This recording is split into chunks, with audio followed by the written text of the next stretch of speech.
Hi, this is Daisha Taylor, and I will be doing my Web Tool 2.0 Smackdown on the National Oceanic and Atmospheric Administration, or the NOAA for short.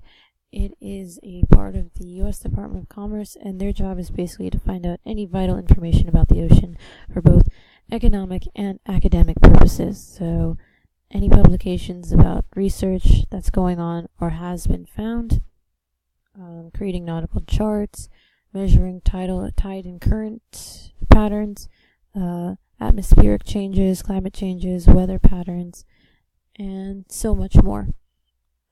As you can see, there's a taskbar up here, but most of the stuff that would be used by researchers is located down here. So tides and currents, nautical charts, mobile apps, NOS infographics, ocean economy, and eco forecasts. If you go into the tides and currents page, it takes you here, and this gives all the different tide and current information that they have access to. So you have high tide bulletin, tide predictions, historic tide data, sea levels, tides online. If you click into one of them, tide predictions, it takes you here, and you can click which area from the US that you want to see a tide prediction for. So the West Coast, East Coast, Gulf Coast, Pacific, or the Caribbean Islands. So you can do New Jersey, and it gives you all the different ocean stations located in New Jersey. So if you click Atlantic Highlands, it generates a graph of what they predict would be the high and low tide for that day into the next day. High and low tides take about 12 hours to form. So high goes to low in 12 hours, and then low goes to high in 12 hours.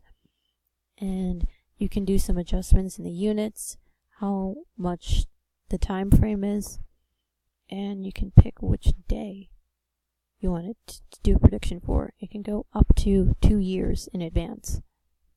You can plot it daily, or you can plot it over a calendar. And as you can see, from the 29th to the 30th, this high tide and this low tide are particularly outliers compared to the others.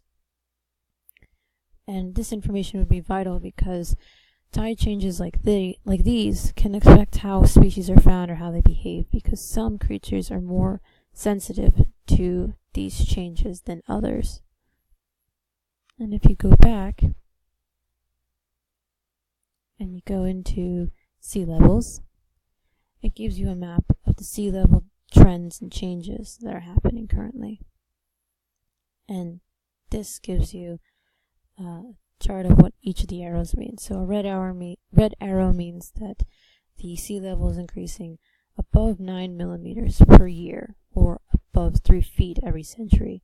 6 to 9 is 6 to 9 millimeters to 9 millimeters for orange, 3 to 6 for yellow, 0 to 3 for green, and then there's a reverse side of sea level decreasing. So for dark blue, 3 to 0, 6 to 3, 9 to 6, and purple is it decreases 9 millimeters per year.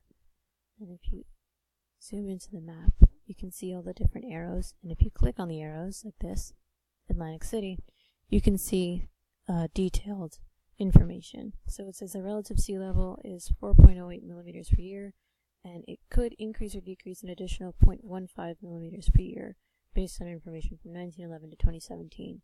And that's equivalent to a change of 1.34 feet in 100 years. And you can even plot this information on any sort of graph: linear trend, seasonal cycle, interannual variation, Landsat imagery, or 50-year trends. And if you do linear trend, it gives you a trend line graph.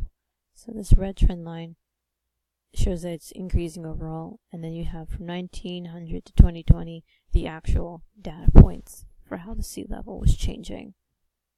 This would be important because depending on how much the sea level increases or decreases, some species will actually move from their position or go even deeper into the ocean, which makes it more difficult to find them.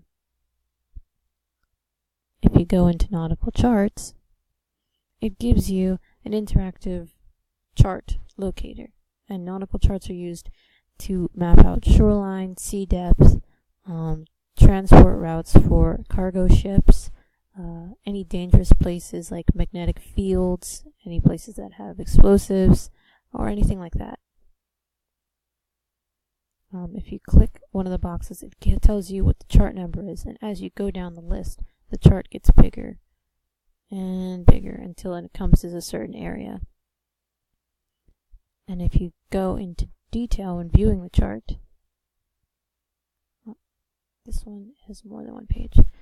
If you go into detail when viewing the chart, it gives you this, the actual printed chart. And this is used as a compass for helping you know what direction you're actually going in. All these small numbers you see are the depths that have been measured or approximated for the seafloor. And you can see any sort of important details, regulated navigation area.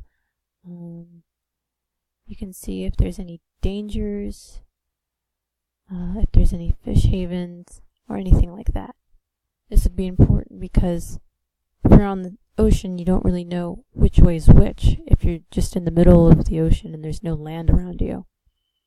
And then if you go into another site on the NOAA called Fisheries, you can find species or read about published research. And if you go into the published research section, it gives you a list of different sort of publications in different categories. So key reports, peer-reviewed research, documents and publication databases.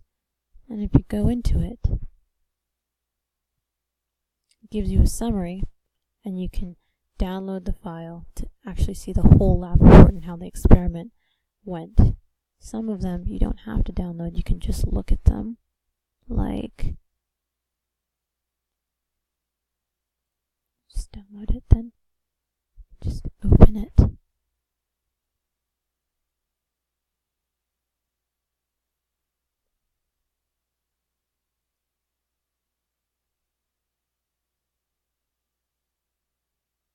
It gives you the full report for what they did, and you can read about that and maybe even make your own research study based off of it. And I chose this website because it has a lot of different resources for you to use, and it has a lot of real-time data that can be manipulated so you have more accurate assumptions.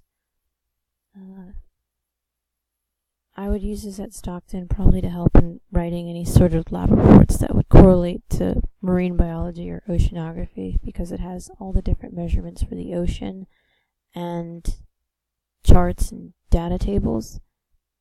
And yeah.